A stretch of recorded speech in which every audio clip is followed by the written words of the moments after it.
Alright my boys, it's your mother loving star boy.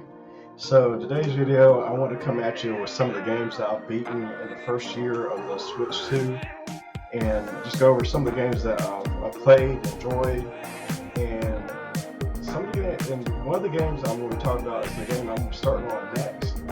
So yeah, we'll go ahead and get into it here. So DK Bonanza. I went through, got finished wrapping up, finding the last few banana gems, and I collected all 777 of them, I think. Yeah, 777 of them. And then with let's see, and then with the fossils and stuff, I think 696 with the fossils. So I went through, got through all that, and the only thing that I really didn't get too far into was the expansion pass or the DLC. So at some point I'll get around to it, but I wanted to get through, play the base part of the game, and 100% it. Well, not technically 100% it, but the main part of the game. Got through that, enjoyed it, great game, and I will say that they did right by not releasing a Switch 1 port of that, because there was definitely some spots towards the end there that was struggling a little bit. I mean, not too often. I mean, there was just two sections towards the end, and one post game with some of the boss levels. Absolutely fantastic game, and thoroughly enjoyed my time with it. 10 out of 10 recommend for one of the Switch 2 exclusives. So next game I want to go over is what just came out, Splatoon Raiders, and I got through the main story, and same difference here. I'm going through the post content on some of the super spicy raids. You know, you got your regular raids, you got your spicy raids, and then post game you got your super spicy raids. So now I'm on the post game part, going through finishing up just the super spicy raids. And performance is excellent. It's an awesome game. I think they did a really awesome job turning it into a single player aspect. They do have the online help with that game, so you can call for it, like right before you get into a match, you can call for help, and if you're, like, let's say you're struggling to level, you press the mouse button, you'll wait about 10, maybe 20 seconds for them to assemble a team. You get in there, you jump in, and what I like about it is that the matches are quick. You in and out of there at most maybe 10 minutes at most, but it's quick and easy gameplay, and I absolutely loved it. They did. I'm hoping to everything they come out with a sequel to that. Now, obviously, it's not the mainline Splatoon. They're already talking about coming in the works with Splatoon 4, and it's, I think it's going to be the traditional play. They're going to have a little side order missions with some of the side content. We'll have a single player aspect to it, I think, like they usually do, but it's not going to be as fleshed out as here. So, well, I'm hoping at some point, like once they come out with 4, I'm hoping they'll at some point also have something in the works for part 2 of Splatoon Raiders, because they did an awesome job, and I'm really having a hard time like finding anybody that's really having like too negative of a thing to say about it. Like everything I've heard, for the most part, or at least in the circles I've seen online, everybody for the most part has a lot of positive things to say about it. And like I said, I'm not really into multiplayer games anyway, but the Splatoon series was the only one that kind of got me, that kind of roped me into the um, the multiplayer aspect. Like I never, never got into your Fortnites, your Call of Duties, any of that. So I was really surprised that I got into Splatoon and liked it as much as I did, even with the multiplayer aspect of it. But this this was awesome. This was awesome. They did a well done, well done. So the next, well, actually, I'm going to include both of these at the same time here. Um, so I just uploaded or upgraded both these Breath of the Wild, Tears of the Kingdom. I got the Switch. I just paid the $10 for the Switch 2 versions, and I had them downloaded. Um, I really didn't see the point of buying a whole nother set of them, because some people want the second set just to have the Switch 2 version, with the spines and everything for their collection. But I was happy enough because I have the Switch 1 versions here. Maybe at some point if they have a decent enough sale, I'll get it has to have pretty steep discount, which Nintendo ain't gonna do, and I would get the Switch 2 version, just keep them sealed. But so I went through the Zelda Notes app and finished up the I finished up the the Korok Siege and this and some of the little things that I missed. So the thing is, when I went through the hourly gameplay in the Zelda Notes app, I had about 550 hours, relatively speaking, give or take 10 or so hours for both these games. So I had 1,000 plus hours between the two. Well, that's what's logged anyway. But the funny thing, weird story about Breath of the Wild is that there was kind of a storied history with this game too, because I didn't get the Switch 1 until 2018, and when 2018 was rolling around, they started coming out with some of those third party docks and whatnot. And they were kind of experimenting with getting new stuff. We didn't have the safeguards really to kind of protect the system from some of these third-party accessories or whatnot. So the first time, I actually went through Breath of the Wild. I actually went through this game, played through this game 4 times. 4 times. So technically, I have.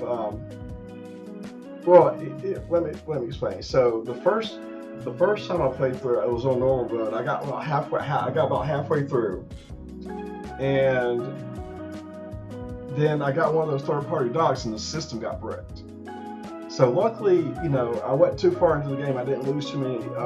I didn't lose too much on that, because I remember I just started my gameplay on Skyrim and I think Mario Kart. So those were like the 3 really big games that I lost some progress on.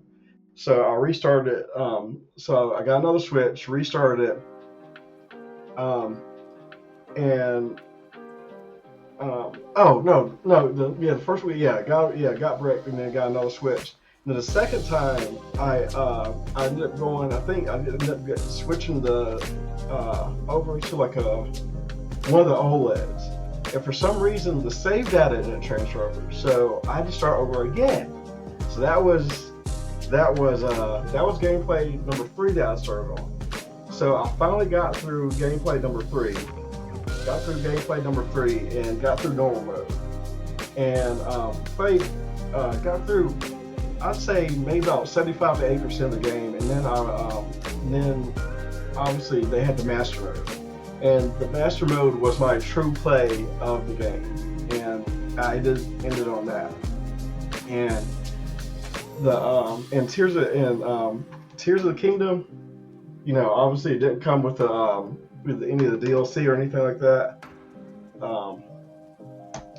But yeah, so I just had the one game play with that. So with Breath of the Wild, I technically I probably had close to like 900 hours altogether when you add up all those gameplays that I had with Breath of the Wild.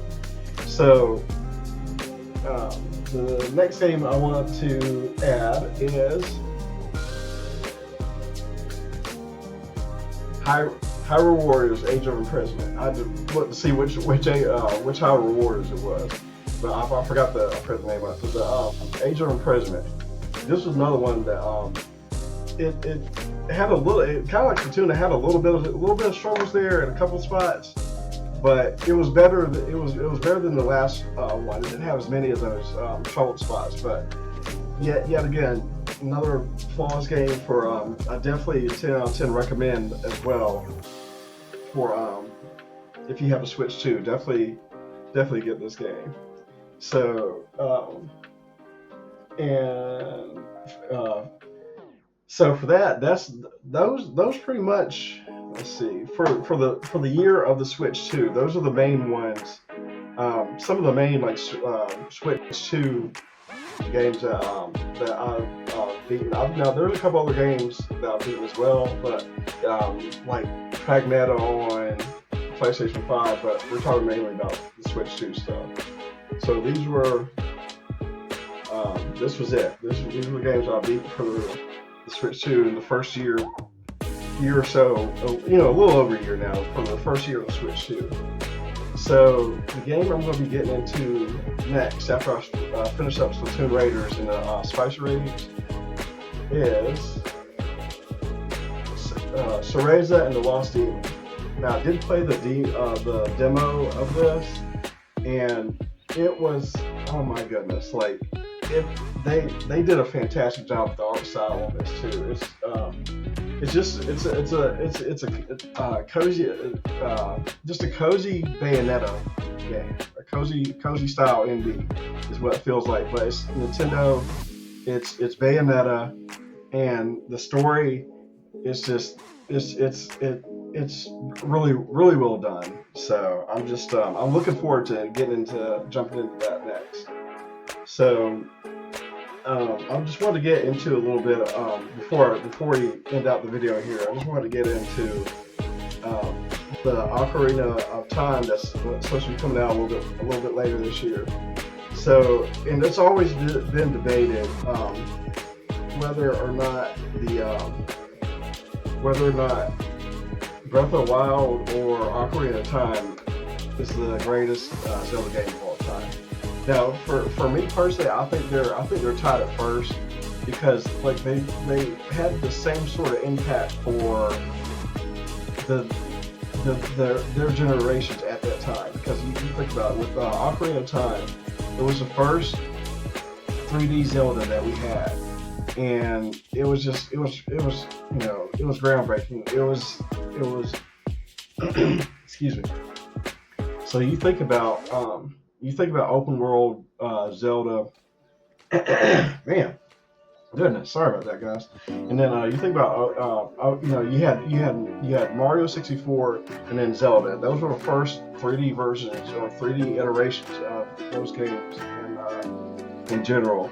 And I think like with Ocarina of Time, it was almost like a Link to the Past, like a 3D version of that, but obviously,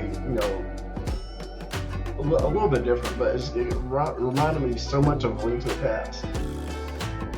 And I think and then Breath of the Wild came out, obviously 2017 was the opening game for it was an opening game for the Switch, and I think with the Switch, this introduced a lot of new people, a lot of new gamers into the world of Zelda and the expansion of the open world. Now, obviously, you didn't have the same type of dungeons and whatnot with the Breath of the Wild. It lets you do what you want, but but both of them had great sequels as well. And I think for me personally, like when Ocarina of Time and Majora's Mask came out, for me personally, I almost like Majora's Mask a little bit more than Ocarina of Time. That's kind of now I know that's probably a hot take, but even when I was younger, even when I was in elementary school, like I realized like at that time, even when I was that young, like I realized even then that like you wouldn't have had Majora's Mask without Ocarina of Time. So, but I absolutely I've absolutely played through that game like so many times when I had the guidebooks, everything. I spent so much time in Ocarina of Time. And I know with Majora's Mask, it was the same thing. And I like the 3-day loop that they had with it. I know it was kind of a controversial thing back then too, because that gameplay was it kind of threw people off for a little bit. So, but I absolutely love and actually I love the boss fight, the in-game boss fight of Majora's Mask, almost more than I did with Ocarina of Time. But like with Tears of the Kingdom, it's the same sort of thing where the boss fight. I like the boss fight in this one almost a little bit more than I did with Breath of the Wild, and some of the mechanics with Tears of the Kingdom. I like the mechanics, just being able to attach stuff and extend the life of the weapons. I actually like that a little bit more than with Breath of the Wild, but. The only thing that I would have changed is like the abilities. When Tears of the Kingdom came out, is if they were able to transfer like the original champion abilities and let you use part of those abilities for the gameplay at some point, have the champions use the champions' abilities and a certain part of the game, and then have the new abilities too, but you can only use it in certain parts as well, or interchange them some sort of way.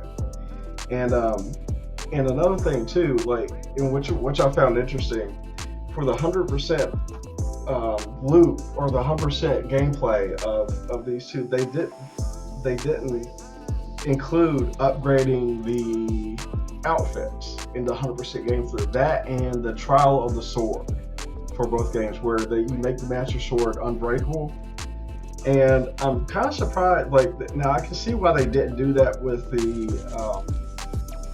Trial of the Sword, because that was a DLC thing, and with the Tears of the Kingdom, obviously, they didn't have DLC, but they didn't include the that's 100% of the game either. But I'm kind of surprised they didn't include the outfits as part of the 100%, because usually after the second upgrade, you have to have the whole outfit, and after the second upgrade, you get the stat buffs. So I'm kind of surprised that they had the option of upgrading 4 times. And personally, like if you're going to have people upgrade 4 times, maybe wait for the abilities to come in or the stat buffs to come in after like the 3rd upgrade, and wait, and then have it when you move into the 4th upgrade. But I'm glad they didn't, because in Breath of the Wild, I upgraded everything. So and then in Tears of the Kingdom, I just upgraded everything to get the stat buffs, and then whatever extra material I had, then I just upgraded after that. So I kind of left the outfits alone after, and then whatever extra so there's a couple outfits that I had like step 3, some of them step 4, but most of them I just stopped after the second one when I realized you didn't have to upgrade to level 4 to have it to 100% the game. But and I am absolutely, like I said, I am absolutely still in love with both these games right here, Breath of the Wild and Tears of the Kingdom. At some point, I'll probably will replay, years down the road, I'll probably will replay through these at some point, but both those games were definitely 10 out of 10, and I'm so looking forward to the remake of Ocarina of Time. I'm really interested to see what type of turn they take with it, what's added, what's taken away, if anything. But I'm really excited about it. So, and I'm sure a lot of other people are too. And now with GTA going just all digital, not having a physical box. So now with Ocarina of Time going up against GTA at this point, it looks like I'll be getting Ocarina of Time and not GTA. So I think GTA, I'm going to wait till the PC port at this point. Because at the time, like when they first announced it, we didn't realize that they weren't going to have a disc version of it. So at this point, I'm going to wait for the PC port of GTA, and which I think they had originally mentioned it's going to be a year out. So I'll wait on that because I have all the other GTAs. I have all the other GTAs on PC except for GTA 5. That's the only one that I have on console right now, and I got the PS5. I have the PS5 version of that. So outside of that, yeah, everything, all my other GTA games. I've had the physical versions of like San Andreas and Vice City and Chinatown Wars. I had physical versions of those at some point, but obviously, I played through them, got rid of them, and that was before I'd start collecting as for the physical copy. So I have played through, and GTA 4, interestingly enough, I just started maybe about 2 years ago. Like I didn't start playing through that until about 2 years ago. So yeah, so I'll just add it to the PC. I'll just add it to the PC log here when it eventually comes out for PC. So yeah, I'm looking forward to, like I said, next couple of games coming up. Wolverine, Ocarina of Time. Obviously, there's a lot of other stuff that I missed right now, but there's a couple, and then there's a couple other movies I'm looking forward to finish out this year that I'll probably go see as well. Because like I was saying in a couple of videos a while back, the movies this year have done. Movies are starting to make a resurgence kind of back, and I've been really excited with the content they've come out for just movies in general. They've done a pretty good job bringing stuff back and making people excited to get back in the theaters for a little bit. So, at any rate, thank you guys for stopping by and hearing me ramble on about video games and entertainment just in general. Thanks for stopping by, and yeah, hope you enjoyed it. We'll see you in the next one. Starboy out.